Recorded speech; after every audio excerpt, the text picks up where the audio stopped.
आपके अपने पसंदीदा channel solution with Ajay sir में बहुत बहुत स्वागत है।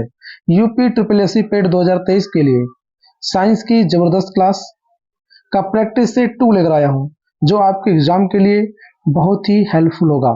आज का पहला क्वेश्चन देख रहे हैं, क्या है?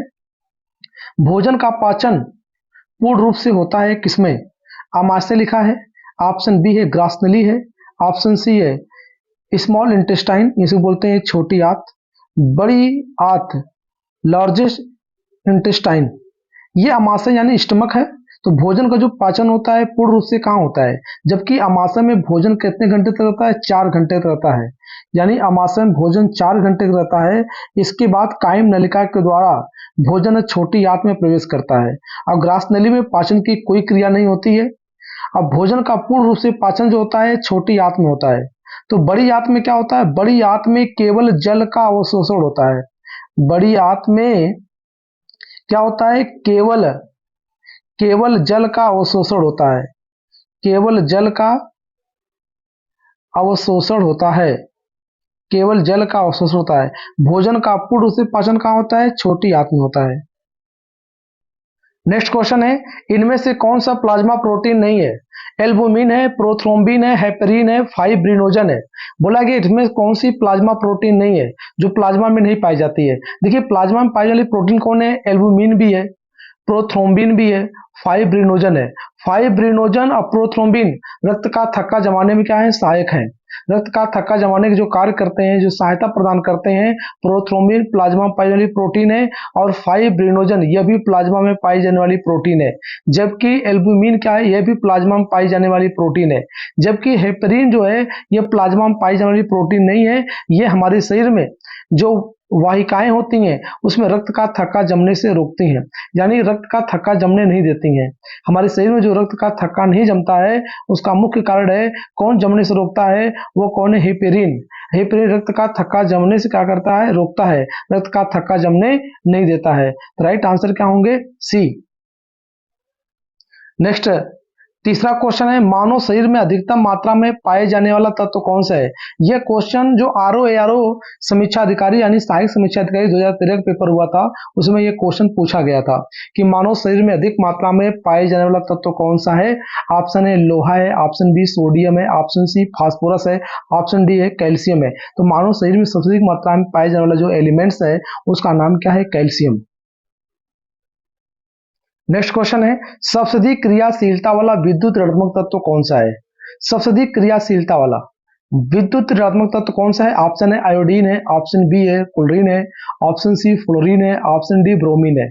जबकि जानते हैं जो आयोडीन है यह बोलते हैं समुद्री शैवाल में पाया जाता है आयोडीन।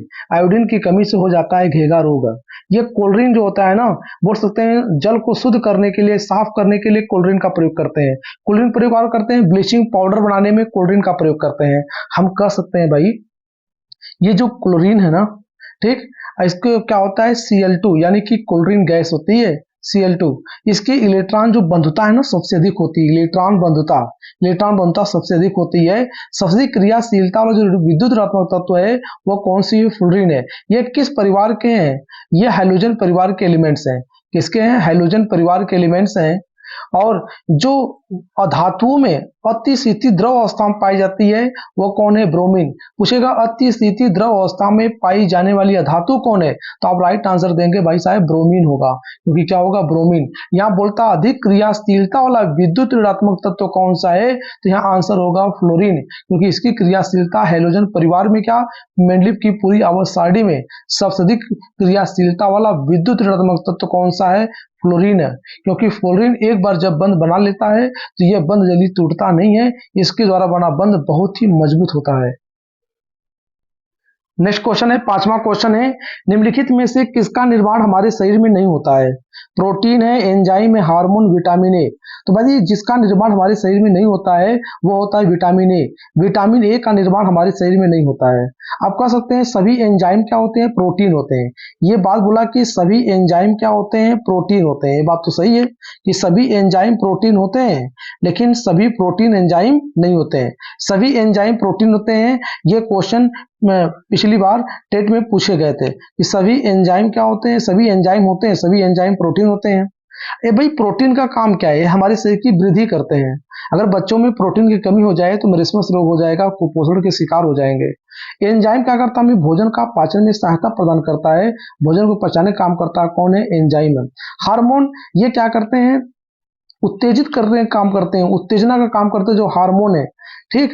और जो ब्यूटी हमने बोला था, ब्यूटी विटामिन कौन सी है? तो ब्यूटी विटामिन कौन सी? ई है। ठीक। ब्यूटी विटामिन कौन सी है? ई है। बोला गया कि भी किसका निर्माण हमारे शरीर में नहीं होता है? ठीक। विटामिन ए का निर्माण नहीं होता है। ठीक। अब विटामिन ए कहाँ संचित होता है? तो विटामिन ए कहाँ संचित होता है? लीवर में। नेक्स्ट क्वेश्चन है, छठवां क्वेश्चन है, निम्नलिखित में से किस विटामिन में कोबाल्ट होता है? विटामिन बी1 का केमिकल नाम थायमिन है। विटामिन बी6 का पैराडॉक्सिन है। विटामिन बी12 यानी बोलते हैं साइनोकोबाल्मिन, इसका केमिकल नाम क्या है? साइनोकोबाल्मिन। इसको बोलते हैं साइनोकोबाल्मिन। साइनोकोबाल्मिन बोलते हैं, इसका केमिकल नाम है साइनोकोबाल्मिन। इसमें ही कोबाल्ट धातु पाई जाती है। कोबाल्ट धातु किसमें पाई जाती है? विटामिन बी12 में। विटामिन बी12 में साइनोकोबाल्मिन इसका केमिकल नाम है और इसमें कोबाल्ट धातु पाई जाती है। राइट आंसर होंगे सी। नेक्स्ट क्वेश्चन है सातवां, जर्मन सिल्वर में सिल्वर की मात्रा कितनी प्रतिशत होती है? 10%, 20%, 25%, शून्य। भाई जो जर्मन सिल्वर है ना, उसमें सिल्वर की होता ही नहीं है, तो आप बोल सकते हैं जर्मन सिल्वर किसे बोलेंगे? यह हो गया तांबा प्लस जेडेन, यह हो गया जस्ता, आप प्लस मिला दें निकिल। कॉपर की मात्रा जो होगी 35%, 50% कर दें, 50%, ये हो गया 35%, और ये हो गया 15%, यानी कि कॉपर है 50% है। कितना है? 50% है। ये हो गया 35% और ये हो गया कितना? 15%। तो आप बोल सकते हैं तांबा, यानी कि तांबा हो गया, जस्ता हो गया, निकिल, इसमें कहीं दिखाई नहीं दे रहा है सिल्वर। तो सिल्वर की मात्रा कितनी होती है? तो सिल्वर की मात्रा शून्य होती है। यानी कहने का मतलब है कि जर्मन सिल्वर में सिल्वर की प्रतिशत मात्रा कितनी होती है? बोलेंगे जर्मन सिल्वर में सिल्वर की जो प्रतिशत मात्रा है ना, परसेंटेज है ना, वो शून्य होती है। तो राइट आंसर क्या होगा भाई? डी होगा। ठीक ना। अगर आप बोलते हैं कि पीतल किसकी मिश्र धातु है, तो आप बस इतना बोल दो, तांबा हो गया और जस्ता, ये हो गया तांबा, ये हो गया जस्ता। तांबा जस्ता जो मिश्र धातु तो बोलते हैं पीतल की है, लेकिन उसमें निकिल मिला देंगे, इसका नाम हो जाएगा जर्मन सिल्वर, या इसी बोलते हैं निकिल सिल्वर। बोलेंगे जर्मन सिल्वर की मिश्र धातु है किसकी? बोलेंगे तांबा, जस्ता और निकिल का। लेकिन बोलेगा कि पीतल किसकी मिश्र धातु है? बोलेंगे तांबा और जस्ता की, तो निकिल हट जाएगा। नेक्स्ट क्वेश्चन है दोस्तों, फोटोग्राफी में अस्थायीकरण के रूप में प्रयुक्त होने वाला रसायन कौन सा है? ऑप्शन है सोडियम सल्फेट है, बोरेक्स है, सोडियम थायोसल्फेट है, अमोनियम क्लोराइड है। अमोनियम क्लोराइड को क्या बोलते हैं भाई? NH4Cl, NH4 अमोनियम क्लोराइड, इसको कहा जाता है। व्यापारिक नाम क्या है? इसका नाम है नौसादर। इसका व्यापारिक नाम क्या है? नौसादर। ये देखिए सोडियम सल्फेट है, बोरेक्स है, इसको बोलते हैं सुहागा। बोरेक्स को क्या बोलते हैं? सुहागा। सोडियम टेट्राबोरेट, सुहागा हो गया। सोडियम थायोसल्फेट, ये जो सोडियम थायोसल्फेट है, इसका प्रयोग करते हैं हम कहाँ है? कि फोटोग्राफी में अस्थायीकरण के रूप में प्रयोग किए जाने वाला रसायन कौन सा है? Sodium thiosulphate. राइट आंसर होंगे सी। नेक्स्ट क्वेश्चन है, सिगरेट लाइटर में निम्नलिखित में से कौन सी गैस प्रयोग की जाती है? भाई ब्यूटेन हो गया, मीथेन है, प्रोपेन है, रेडान है। रेडान गैस तो वायुमंडल में नहीं पाई जाती भाई, रेडान गैस जो होते हैं वायुमंडल में पाई ही नहीं जाती है, वायुमंडल रेडान गैस नहीं पाई जाती है। प्रोपेन और ब्यूटेन का जो मिश्रण होता है उसे एलपीजी में प्रयोग करते हैं। प्रोपेन और ब्यूटेन का जो मिश्रण होगा उसको एलपीजी गैस में प्रयोग करते हैं, एलपीजी में लिक्विड पेट्रोलियम गैस। तो सिगरेट में किसका प्रयोग करते हैं? तो सिगरेट में ब्यूटेन गैस का प्रयोग किया जाता है। सिगरेट में ब्यूटेन गैस का प्रयोग किया जाता है। अब बताइए जो सीएनजी गैस होती है, सीएनजी गैस, अगर पूछे कि सीएनजी गैस होगी, ठीक, सीएनजी गैस में कौन सी होती है? Methane gas. अभी बोल दें कि बायोगैस में कौन सी गैस है? बायोगैस, यानी गोबर गैस, या बोलते हैं बायोगैस, या जैविक खाद जो होती है उससे जो गैस निकलती है वो कौन सी निकलती है? मेथेन गैस निकलती है। और रेडान गैस वायुमंडल में नहीं पाई जाती है। अब सिगरेट सिगरेट लाइटर में कौन सी गैस प्रयोग की जाती है? ब्यूटेन का प्रयोग किया जाता है। अगला क्वेश्चन है, बहुत बेहतरीन क्वेश्चन है जो एग्जाम में कई बार पूछा गया है दोस्तों। भोपाल गैस त्रासदी, यानी भोपाल की है भोपाल गैस त्रासदी, निम्नलिखित में से किस रिसाव के कारण हुई थी? ये कौन सी गैस का रिसाव हुआ था? मिथाइल आइसोसाइनेट है, कार्बन मोनोऑक्साइड है, जो उसको बोलते हैं दम घोटक गैस है, कार्बन मोनोऑक्साइड को बोलते हैं क्या, दम घोटने वाली गैस है, नाइट्रिक ऑक्साइड, ऑप्शन डी है सल्फर डाइऑक्साइड है। देखिए भाई, भोपाल गैस त्रासदी में जो गैस का रिसाव हुआ था उसका नाम था मिथाइल आइसोसाइनेट। इसको एग्जाम्पल था एम आई सी। एम आई सी मतलब मिथाइल आइसोसाइनेट। एम आई सी याद कर लीजिए। मिथाइल आइसोसाइनेट का रिसाव होने के कारण वहां भोपाल गैस का रिसाव जो हुआ था उसमें किसमें हुआ था, मिथाइल आइसोसाइनेट का रिसाव होने के कारण विस्फोट हुआ था। ये बहुत बड़ा विस्फोट है, इसका प्रभाव आज भी देखने को मिलता है। नेक्स्ट क्वेश्चन है, मेथेन गैस का उत्पादन करने वाला क्षेत्र कौन सा है? मेथेन गैस का उत्पादन करने वाला क्षेत्र कौन सा है? गेहूं का खेत है, धान का खेत है, मूंगफली का खेत है, कपास का खेत है। तो मेथेन गैस का उत्पादन करने वाला जो क्षेत्र है उसका नाम क्या भाई? सबसे ज्यादा जो भाई गेहूं की खेत भी मेथेन गैस का उत्पादन करता है, लेकिन सबसे ज्यादा जो उत्पादन करने वाला कौन सा है वह है धान का खेत। धान के खेत में मेथेन गैस उत्पादन करने वाला एक क्षेत्र माना जाता है, सबसे अच्छा क्षेत्र है धान का खेत है। नेक्स्ट क्वेश्चन है, अश्रु गैस है, अमोनिया गैस है, क्लोरीन गैस है, हाइड्रोजन सल्फाइड है, हाइड्रोजन कार्बाइड है। अश्रु गैस को हम क्या बोलते हैं भैया? Tear gas. क्या बोलते हैं? Tear gas. अश्रु गैस को क्या बोलते हैं? Tear gas. ये इसका केमिकल नाम क्या होगा? बोल सकते हैं alpha chloro acetophenone, alpha chloro acetophenone, alpha chloro acetophenone.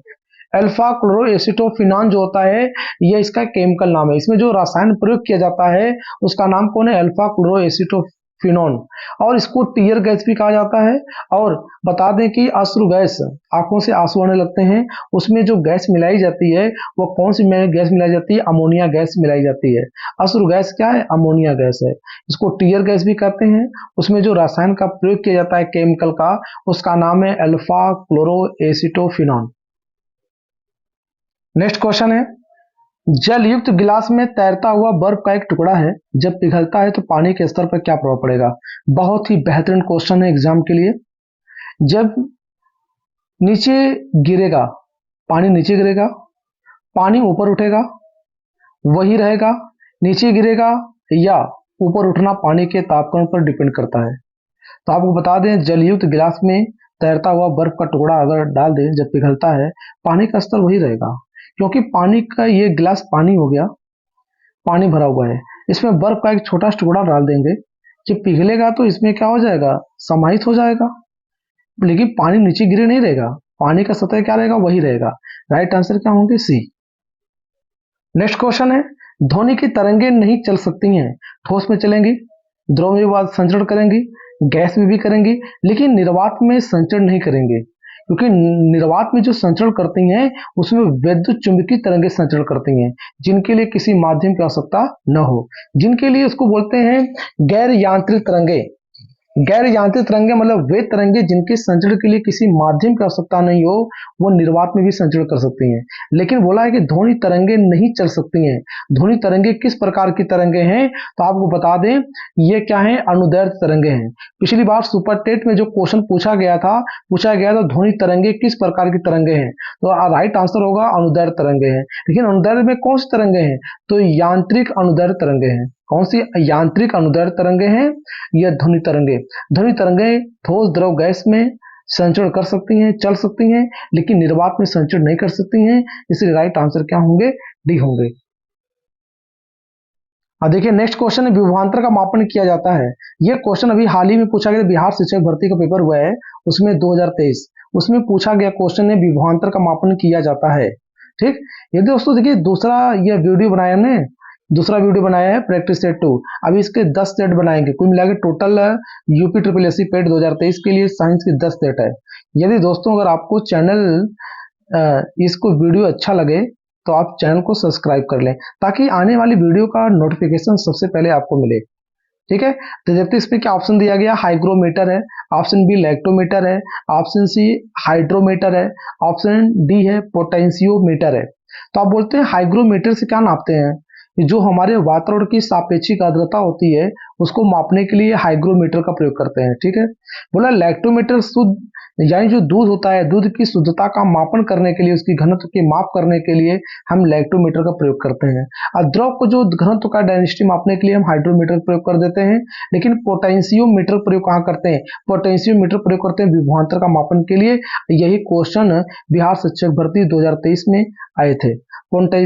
Potentiometer right answer होंगे डी। जय हिंद प्यारे दोस्तों।